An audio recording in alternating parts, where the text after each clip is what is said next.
ẹ̀yin tèmi èmi la ò ní yọ̀ sí o bá a ṣe fẹ́ kó rí bẹ́ẹ̀ náà lórí o ẹ máa wò pé èwo la tún gbé wá láàárọ̀ yìí lórí ọ̀rọ̀ Táyé Currency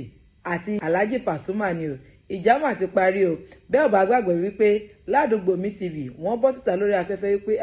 ẹ̀yin fáǹsì yìí àti ẹ̀yin bloggers ẹ̀ẹ́dẹ̀ dẹ́kun ìwà ìbàjẹ́ ẹ yé dá ìjà sílẹ̀ láàrin Táyé Currency àti Alhaji Pasuma o wípé ó tó gẹ́ ẹ̀yin fáǹsì náà lẹ́ ń dá wàhálà àti rògbòdìyàn sílẹ̀ láàrin wọn pàápàá jùlọ Wálé Adéọba ó dẹjọ́ sí mẹ́dọ̀ kó ṣe kíni kó ṣe sùúrù lórí ọ̀rọ̀ yìí lẹ́yìn ìgbà tí màmá sọ ọ̀rọ̀ yìí lórí afẹ́fẹ́ ni Wálé Adéọba wá bọ́ síta o ó ní ẹ wò bóun ṣe wà yìí òun jẹ́ ọmọ kan tó yẹ pé ó máa ń bọ̀wọ̀ fún àgbàlagbà lọ́pọ̀lọpọ̀ wípé màmá ládùúgbò mi ti pe òun wípé màmá ládùúgbò mi dẹ̀ jẹ́ ènìyàn kan pàtàkì tó yẹ kí a máa pọ́nlé kí wọn kì í ṣe ẹni àrífín rárá o wípé màmá ládùúgbò mi ti pe òun wọ́n dẹ̀ ti bá òun sọ ọ̀pọ̀lọpọ̀ ọ̀rọ̀ òun náà dẹ̀ ti ṣàlàyé ọ̀pọ̀lọpọ̀ fún wọn wípé tí wọn ò bá ṣe fídíò mọ́ ìyẹn àwọn ọmọ Alhaji Pasuma pé tí wọn bá ti ṣe fídíò mọ́ lórí ọ̀rọ̀ yìí òun náà ní bọ́ síta wá sọ̀rọ̀ àmọ́ tí wọ́n bá ṣe ń sọ ọ̀rọ̀ tí wọ́n bá ṣe ń bú Alhaji Táyé Currency ó lóun náà ní dẹ́kun ọ̀rọ̀ ní sísọ o àmọ́ bọ́ ṣe ti bá òun sọ̀rọ̀ yìí òun ti gbọ́ òun dẹ̀ ti gbà wípé àwọn ohun mẹ́ta kan wà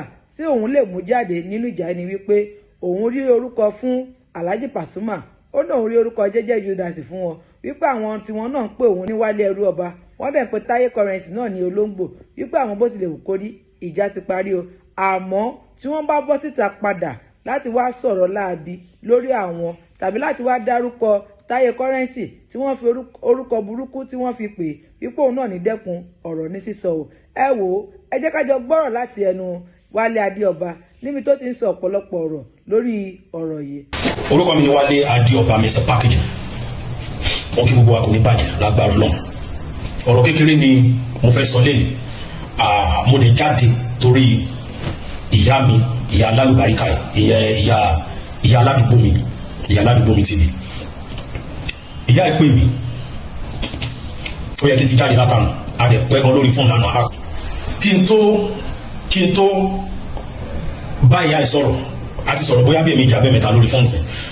ọ̀rọ̀ dáadáa náà dẹ̀ máa ń sọ ọ̀rọ̀ peace lórí gbogbo nǹkan tó ń ṣẹlẹ̀ níyà máa bá mi sọ bọ́ kí n tó bá màmá ẹ sọ̀rọ̀ lèmi ti lọ ṣèwádìí wọn kọ́ mo rí akitiyan wọn gbà yẹn kí nǹkan lè wálẹ̀ mo lọ ṣèwádìí wọn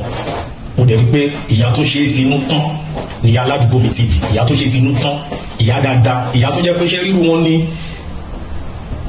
kọ́nà fọ́nù kẹ́yà mi wọ́n máa ń sọ̀rọ̀ kan wá ní tó bá fẹ́ káwọn èèyàn bá ẹ ṣe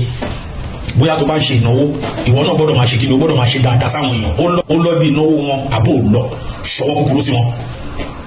cause ìyá mi tó wá máa ń sọ pé tó bá wọn ṣe definitely wọn á bá wọn ṣe ṣe ríru ìyá yìí tí ìyá yìí kó kàn pariwo 1,000 fún fẹ́ ṣe kankan àbí kankan ẹ máa rí tí ó wá ṣe irú àwa ìyá máa wá èmi ò fẹ́ sọ́n pẹ̀lú mi ìyá dáadáa ìyá ládùúgbò mi TV mo ti ń gbé wọn tipẹ́ ìyá ìbá mi sọ̀rọ̀ wọ́n dẹ̀ sọ gbogbo ìrìn àjò wọn nípa peace èmi náà ráwọn kankan tó ń ṣe wọ́n sọ gbogbo ìrìn àjò wọn fún mi wọ́n dẹ̀ ní kí n ṣe kí ni wọ́n ní kí n dákẹ́ tí mo sọ fún yẹn ìyá yẹn ní kí n jọ kí n dákẹ́ lórí gbogbo mátà mo dẹ̀ dá wọn lóhùn mo ní kó tó di àná bọ́n ni mo ti dákẹ́ mo ní because mi ò rí fídíò kankan lọ́wọ́ àwọn tí mo ti ń retí fídíò ìyẹn fídíò bí ni owó tó máa ń ṣe mo ní mi ò rí pé ká ní mo rí ni ìyá màá tún ti jáde but despite that màá dẹ̀ dákẹ́ torí tiyín but on one condition just one condition pé tí n bá rí àwọn fídíò ní àtọ̀dọ̀ àwọn tèmi ń ṣọ́ kì í ṣe gbogbo àwọn tó ń blog mi kiri yẹn fún mi popularity mi ẹ ṣe kí ni fún mi popularity ẹ dẹ̀ máa fún mi pẹ́ bá àwọn tèmi ń ṣọ́ ti bá rí fídíò mo ní màá jáde mo dẹ̀ dárúkọ wọn fún àyà mo lé mi olóòótọ́ èèyàn ni mi o báyìí dẹ̀ ní ọ̀rọ̀ tèmi báyìí oní one way ni mi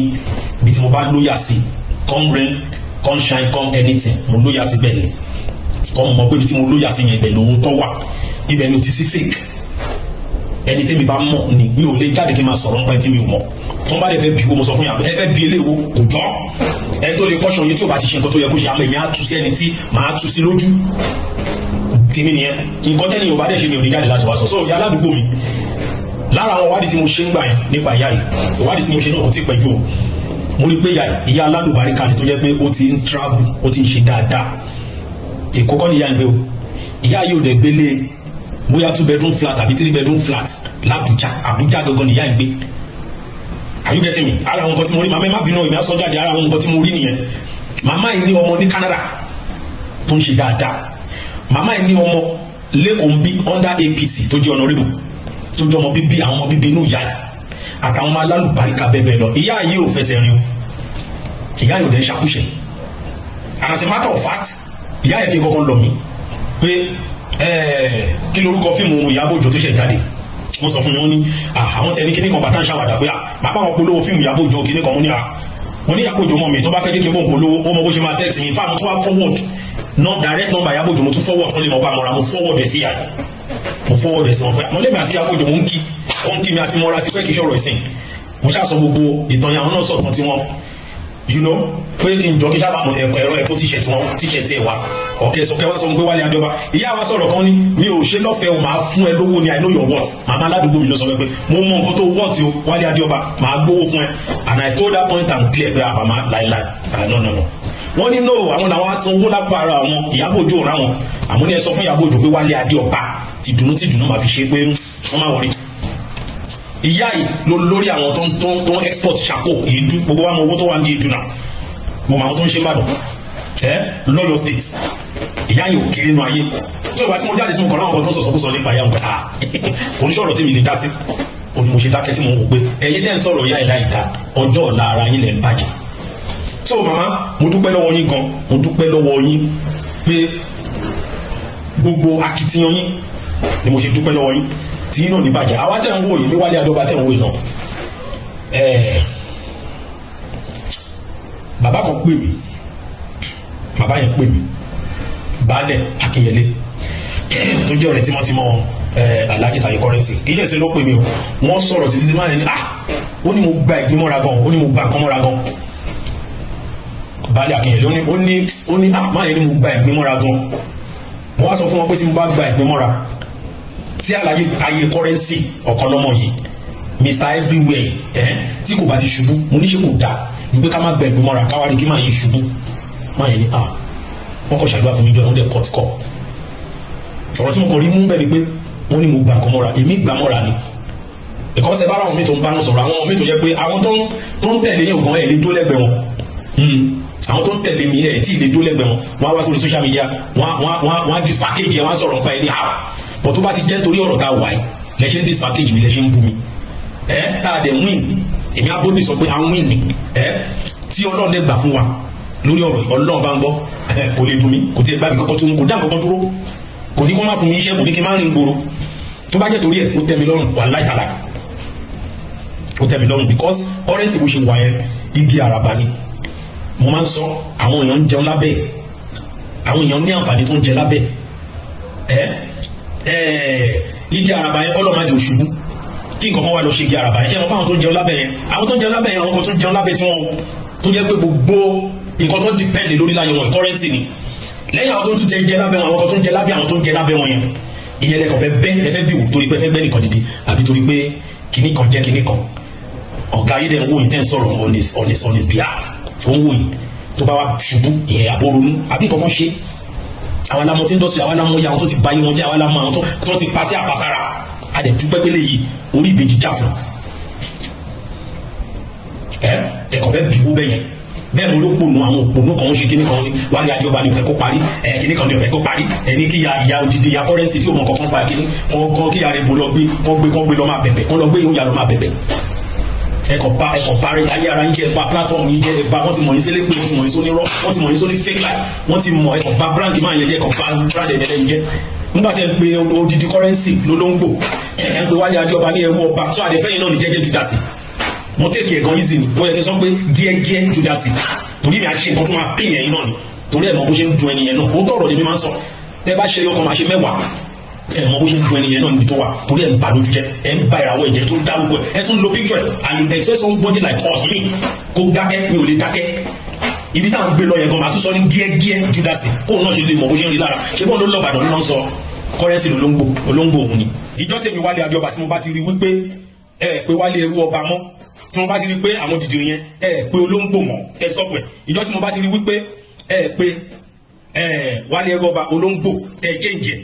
nínú chat yín o nínú comment nínú ọ̀rọ̀ yín tẹ́ stop ẹ̀ ìjọ ẹ̀ lèmi gan máa mẹ́nu kó mi jẹ́jẹ́ Júdásì àbí gẹ́gẹ́ Júdásì èmi náà mi ìfá àmà tó bá yé túnṣe but ẹ bá continue jẹ́jẹ́ Júdásì will always be jẹ́jẹ́ Júdásì and gẹ́gẹ́ Júdásì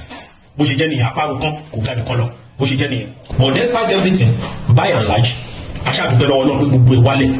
nǹkan tẹ́ bá fi wọ́n fún òsùn ẹ̀ náà fi wọ́n fẹ́yìn náà padà nílọ́pọ̀ ìlọ́pọ̀ tí ilé ayé ṣe rí nìyẹn. So màmá aládùúgbò mi lágbára Ọlọ́run ayé yóò ní bàjẹ́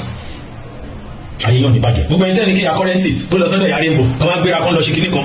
èmi kọ́ mo ní sè lórí yẹn kọ́rẹ́nsì ló ní sè tó bá wù ìfà tó bá wọlé kó gbogbo mọ̀lẹ́bí ẹ̀rọ kókó lọ kó fi lọ bá Ọlọ́run torí pé kó bẹ̀bẹ̀ Mẹ́kà kó lọ bá Ọlọ́run pé torí Ọlọ́run jẹ́ wọn ò ṣe àdìsẹ́ fans mọ́ nǹkan tó ṣẹlẹ̀ wọ́n ti jẹ́ ká mọ̀ pé ọ̀tọ̀ọ̀tọ̀ láyé àwọn méjèèjì ayé jẹ́jẹ́ Júdásì ọ̀tọ̀ ayé kọ́rẹ́nsì ọ̀tọ̀ ni fáǹsì tó ń pe kọ́rẹ́nsì kan ló ń pe jẹ́jẹ́ Júdásì so eléyìí kan ti fi ìjà ti jẹ́ kí ìjà yí ara nǹkan tó ń wá ní ara nǹkan tá a gé ni adẹ gé ni bàbá gẹ́gẹ́ agé ni jẹ́jẹ́ Júdásì agé ni olóńgbò adẹ gé ni wálé ẹrú ọba so fàkátì tútù ni ojú bẹ́ẹ̀ lọ màmá aládùúgbò mi mo ti gbọ́ àdákẹ́ bọ̀ tí má rí nǹkan mi tó lè pamọ́ yẹn lára má jáde òun ló sọ gbogbo àwọn pípò ìdísítà náà ta ló mọ gbogbo àwọn tó ń ṣe àmàyàmá kiri tẹ́lẹ̀ even mi ta ló mọ̀ mi so lágbára Ọlọ́run aládùúgbò mi máa pẹ́ fún wa máa dákẹ́ bẹ́ẹ̀ ṣe sọ máa dákẹ́ ọ̀rọ̀ ṣe pọ̀ lẹ́nu mi o tí mo fẹ́ dáàbò pọ̀ bọ̀ máa dákẹ́ mi ò lẹ́ni kéèyàn má bu mi kó má ṣe pé tèmi nìyí o ṣáà lè rí mi títí kò kọ́ntínú owó Ọlọ́run aládùúgbò mi ẹ̀ ní jábọ́ ẹ̀ ní tí ẹ̀ ní tẹ́ àwọn ọmọ yín lókè peace kó rẹ̀ lèmi náà wá after lórúkọ Jésù peace yẹn dẹ̀ máa wá tọ́lọ́ náà ṣe ń gbágbára ilé lọ́wọ́ tẹ́ fẹ́ ṣe peace lágbára Ọlọ́run àfọyíṣe kò ní bàjẹ́ lágbára Ọlọ́run Wálé Adéọba lórúkọ mi Mr. Package gbogbo ẹ̀ ní Fuji pátápátá àti jẹ́jẹ́ Júdásì mi ò pé kẹ́ jábọ̀ ẹ̀ẹ́dẹ̀ ní jábọ̀ peace and peace out one love thank you all. adúpẹ́ lọ́wọ́ Ọlọ́run o ọ̀rọ̀ lẹ ti gbọ́ láti ẹnu Wálé Adéọba yẹn o kí wá ní èròǹgbà yín lórí ọ̀rọ̀ yìí kò wá tán síbẹ̀ o kí wá ní àwọn fáǹsì Táyé Currency àti fáǹsì Alhaji Pasuma sọ lórí ọ̀rọ̀ yìí ẹ jẹ́ àjọ wọnú comment section kájọ gbọ́ nǹkan táwọn èèyàn sọ níbẹ̀. Godry Semiu sọ wípé kò ní dáa fún ẹ tó o bá dákẹ́ ǹjẹ́ àwọn fáǹsì máa jẹ́ kọ́rọ̀ ìtàn bí? Mustapha sọ wípé Wálé Adéọba kudos to you Sàndá Fúlàní tí ń da igba màálù Hamzat Fatai sọ pé o ò ní kúure Clever ní olórí ẹrú ọ̀rílẹ̀ má tún lágbára o Isaiah Rẹ̀mílẹ́kún ní na you dey spoil this man life I swear Fearless sọ wípé bro you are still ẹrú ọba and your co-were man is still remain olóńgbò ṣẹ́tú ti ń gbọ́ báyìí Idris Ọ̀túnba ní ayé ẹ̀ máa bàjẹ́ ni ogun ló máa pa ẹ́ ọlọ́pàá èwo ń tèpèkè Idris Ọ̀túnba tún sọ wípé orí ẹ̀ ti burú ọmọ ẹrú Saheed ní Mr. Wálé Adéọba ẹ ní ṣubú gbogbo ẹbí àpèsìn ò ní wálẹ̀ lórúkọ Ọlọ́run Afọlábí Ṣínà sọ wípé continue don't stop ó ti ya wèrè elébi Dènjí sọ wípé tí wọn ò bá tí ì gbọ́ àwa náà ní gbà Major International sọ wípé ṣé eléyìí ò ní ẹbí ni ọ̀rọ̀ ẹ lágbára o ǹjẹ́ àwọn fans máa jẹ́ kí ọ̀rọ̀ ìtàn bí